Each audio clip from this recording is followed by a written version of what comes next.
My life felt like a dream.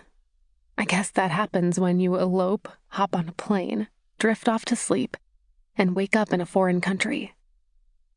Adding to the dreamlike effect, my watch had decided to stop working somewhere over the Atlantic Ocean, and not knowing the exact time was driving me a little crazy.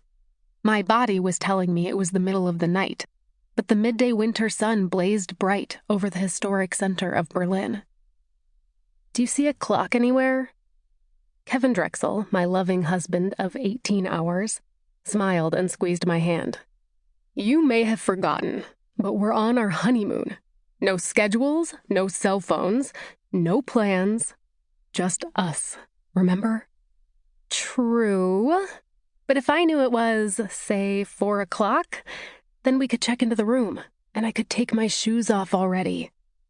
"The Adlon said the suite would be ready in a couple of hours. Let's get the lay of the land." "Interesting choice of words," I replied, raising my eyebrows. I slipped my arms around Kevin from behind and squeezed him tight. He turned to face me. As a woman who has always been on the freakishly tall side, it felt pretty amazing to have found a partner who, A, was just as freakishly tall, and B, didn't mind seeing eye to eye. Literally. "You know there's something seriously wrong with you," he said, bringing me in for a kiss. "Yet you married me anyway." I sure did. We'd left everything, our bags, jackets, my useless watch, to take a stroll down Unter den Linden while we waited for our room to be ready.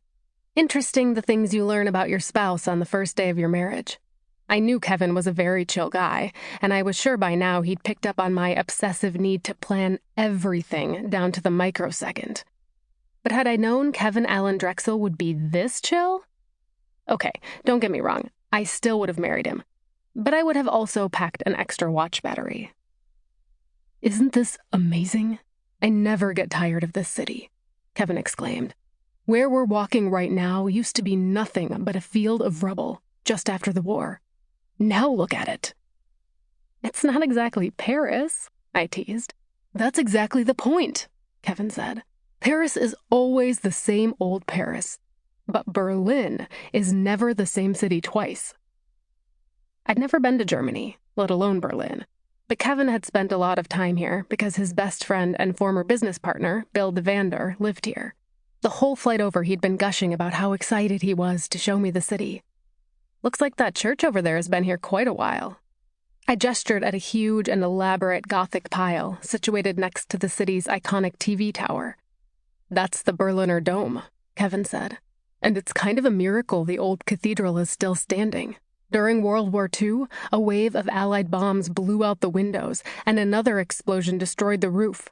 We're now in what used to be East Berlin, by the way, so the communist government wasn't all that worried about restoring it. They're still trying to raise funds to restore it to some of its pre-war glory." "You think maybe there's a clock somewhere inside that cathedral? One the Allies didn't destroy?" "I don't know. But oh, you have to see the organ." Now that's what a bride wants to hear on her wedding night. Kevin laughed, one of his trademark unrestrained boyish giggles that made me fall for him. "You're impossibly naughty." "Is it our wedding night?" I continued. "Or is it the day after? See, without my watch or a phone, I have no idea." Kevin touched my hand. "You know what this is, Samantha? It's the beginning of the rest of our lives." If I could go back in time and live in a particular moment, it would be this one. Kevin holding my hand, the sound of his laugh still hanging in the air, the endless possibilities.